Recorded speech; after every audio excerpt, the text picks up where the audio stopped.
My name is Rick Lax, and I invent magic tricks. When you see a magician do a magic trick, they probably didn't think of it. I did. Every day, I just go to coffee shops and think up new magic tricks. I'm a little bit of a spectacle because everyone else is out drinking their coffee and I'm making flowers disappear. 8 years ago, I graduated law school, and then I passed the bar, and I drove all the way to Las Vegas to write a book about deceptions, and I just lost track of time, and here I still am. And I came this close to being a lawyer. I've spent so many years behind the camera coming up with tricks for other magicians, and now is my chance to go in front of the camera, see what I can do. But depending on how I do on Fool Us, I might go back to law.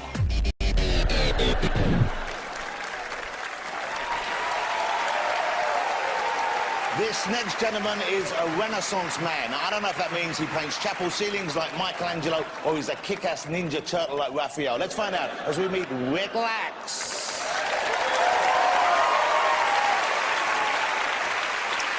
Ladies and gentlemen, please welcome to the stage Mr. Penn and Teller. Come on up, guys. Come on up. Penn right here, Teller right there. Very well, thanks. How are you doing? I'm about to make a shuffled deck of playing cards magically appear inside the breast pocket of Mr. Penn Jillette, and it's going to happen right now. Penn, reach in there and pull them out. But I do have a deck of shuffled cards. I'll take them. So I assume it. Thank you. I'm going to give the cards a quick shuffle.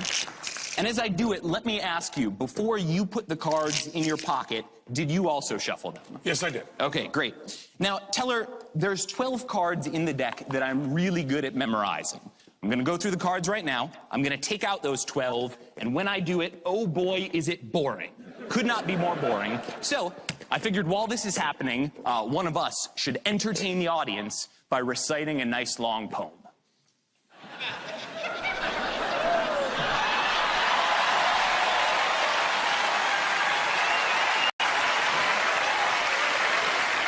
We'll have someone else do it. Penn, is there a poem you like? Well, there's a few. I've seen the greatest minds of my generation destroyed by madness. You want Howl? Or do you want The Outlook Wasn't Brilliant? The Outlook wasn't brilliant for the Mudville 9 that day. The score stood 4-2 with but an inning more to play. And when Cooney's died at first and Barrows did the same, a tragic silence fell upon the patrons of the game. Straggling few got up to go in deep despair. The rest clung to hope which springs eternal in the human breast. They thought, if only Casey could get but a whack at that. We'd put up even money now with Casey at the bat. The reason these case matters stepped into the place. There was a pride in Casey's bearing and a smile at Casey's face. And when responding to the crowds, Casey lightly doffed his hat. No stranger in the crowd could doubt 'twas Casey at the bat.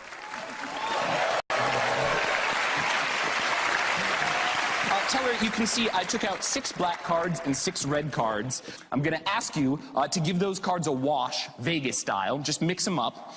And when he's done, I'm going to look through the cards, and I'm going to try to memorize the order very quickly. And then, after I've got the order memorized, I'm going to try to separate them out into 2 piles, one with red cards, one with black cards. Let's see if I can do it.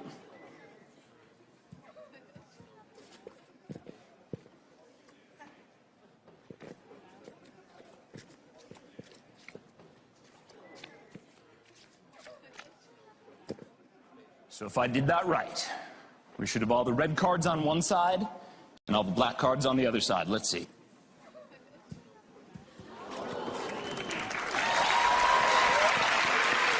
No, wait, no. See, no, that's kind, it's kind, but I cannot accept that much applause for a subpar memory demonstration. It's insulting. If I'm gonna fool them, I can't just do something that's hard. I've got to do something that is impossible. So, I'm going to do the same thing again, but this time I'm going to do it with more cards. And I'm going to memorize the cards as I recite the poem, and then I'm going to do something impossible, which looks like this. Where was I? Mighty Casey at the back, that's right. 10,000 eyes were on him as he rubbed his hands with dirt. 5,000 tongues applauded as he wiped him on his shirt. And while the writhing pitcher ground the ball into his hip, defiance gleamed in Casey's eyes. A sneer curled Casey's lip. And now the leather-covered sphere comes hurling through the air. And Casey stood a-watching, a haughty grandeur there. Close by the sturdy batsman, the ball repeated sped. That ain't my style, said Casey. Strike one, the umpire said. He bade the game go on. He signaled to the pitcher, and again the dun sphere flew. And Casey stood a-watching. And the umpire said, Strikes 2! That's right. So, So I got these cards memorized. You can see there's about 19 of them, maybe 21. There's 21, I'm counting. And Teller, with your help, I'm going to change the order of these cards. So I can split them up into 3 piles, 4 piles, 5 piles. How many piles should I split the cards up into? 5 piles. All right, then I'll try to take out about 1/5 of the cards here. That's pile number 1, 2, 3, 4, and I got 5 and another 4 and 5.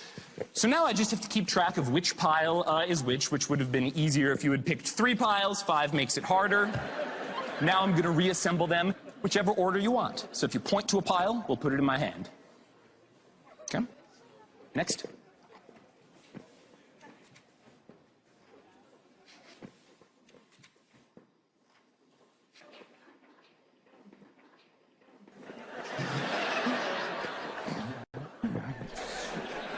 And now, Penn, a number. 10. 10. 1, 2, 3, 4, 5, 6, 7, 8, 9, 10. Cut those to the bottom. Tell her a number. 10. 1, 2, 3, 4, 5, 6, 7, 8, 9, 10.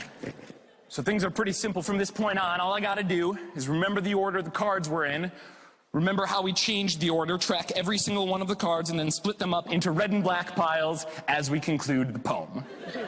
Strike 2. Strike 2. I'll continue from there. Fraud, cried the maddened thousands. And the echo answered fraud. But one scornful look from Casey, and the audience was awed. They saw his face grow cold and stern. They saw his muscles strain, and they knew that Casey would not let the ball go by again. The smile fled from Casey's lips. His teeth are clenched in hate. He pounds with cruel violence his bat upon the plate. And now the pitcher holds the ball, and now he lets it go, and now the air is shattered by the force of Casey's blow. Oh, somewhere in this favored land, the stars are shining bright. The band is playing somewhere, and somewhere hearts are light, and somewhere men are laughing, and somewhere children shout, but there is no joy in Mudville. Mighty Casey has struck out. Rick Lax, ladies and gentlemen. Wow. Well, you know how this works. They're going to sit down now, they're going to deliberate. Let me ask you about the being here on stage, because I think everyone who comes out here is courageous. But you've normally been behind the scenes. That's right. Usually I create tricks for other magicians, so this is a very new experience for me coming out here and performing for them. I think it shows an enormous amount of courage. Let's hear it for Rick again, because to come out here and do this here in this setting, wow, that takes a certain bravery. And maybe a certain foolishness as well, I don't know. I don't know, the Teller looks... It's always hard to tell what Teller looks like, but he looks a little surprised. I don't know. Okay, well, let's go over to him. Penn, Teller. Boy, oh boy, that was a good routine. Thank you. And not only that, it was a very, very flattering routine to take Casey at the bat, which we did off-Broadway and on-Broadway. We're just very flattered by you using all this Penn and Teller minutia, all this trivia to make that so good. Your performance, I love the nervous, nutty energy. You got a little nervous, of course, when you sell this. Gives us a lot of information about it. And we also copped a couple cards from the table. We also saw you take the box and put that box in your pocket to put the box away while you had the cards in your hand, which means you could have, at that moment, have rung in a cooler. And the cards could, in some way, be doctored for you to be able to figure out which to go which way. All of that would be true if you had not fooled us. But you did. Wow. What a great moment. Congratulations. The guys that want to say, go around the front there, because they want to share this with you while we bring this down. Here you go. Just still going up, man. Beautiful. Rick, this is for you. You fooled them. You don't just get that delightful trophy. You'll be coming back here to perform as part of their act.